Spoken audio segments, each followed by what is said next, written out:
It seems that there have just been some riots in Dublin. The details are not very clear, but apparently a few school children were stabbed by a migrant right on Parnell Square, which led to fighting and then to a more generalized anti-migrant riot, with cars being burned and clashes with the police, which are only now clearing up. It's funny, but I was just thinking about the Irish.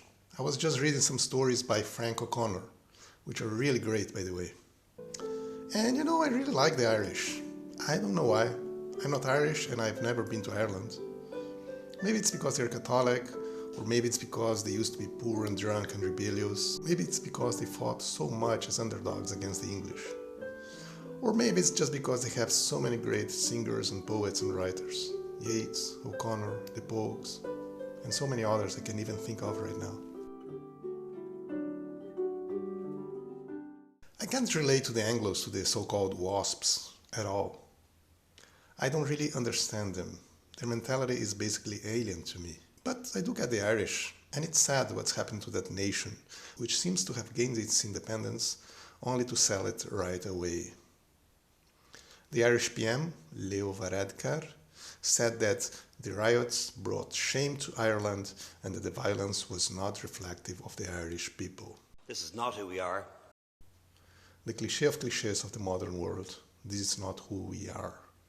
But who are we then? And I ask myself, why is a half-Indian gay man talking about and representing the Irish people, the traditionally Catholic Irish? It's just bizarre.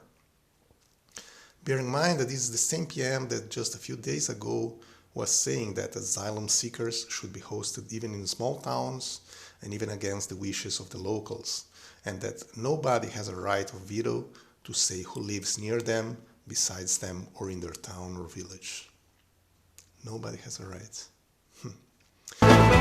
This land was always ours, was the proud land of our fathers. It belongs to us and them, not to any of the others.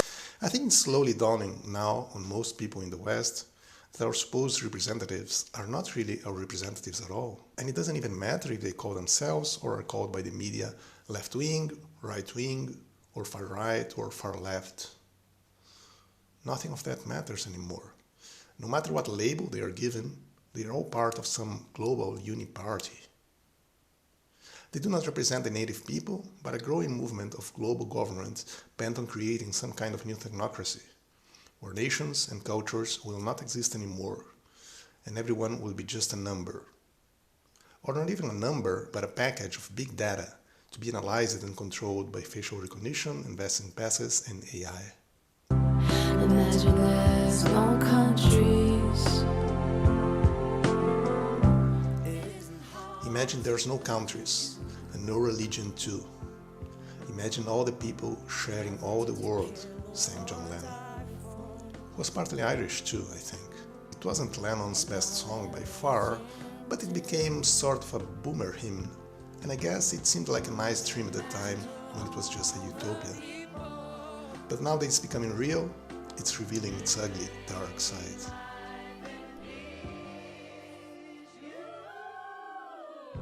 People are marching through now, they're angry. People are angry. Turns out that having no countries and no religion doesn't lead to a brotherhood of men, but to the fighting of all against all.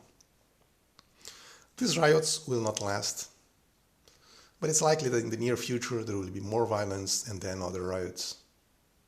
Perhaps the troubles are coming up again, but now in the form of a conflict, not of the Irish against the English, but of the people against the global government. Perhaps that rebellion will start in Ireland. Such is the luck of the Irish.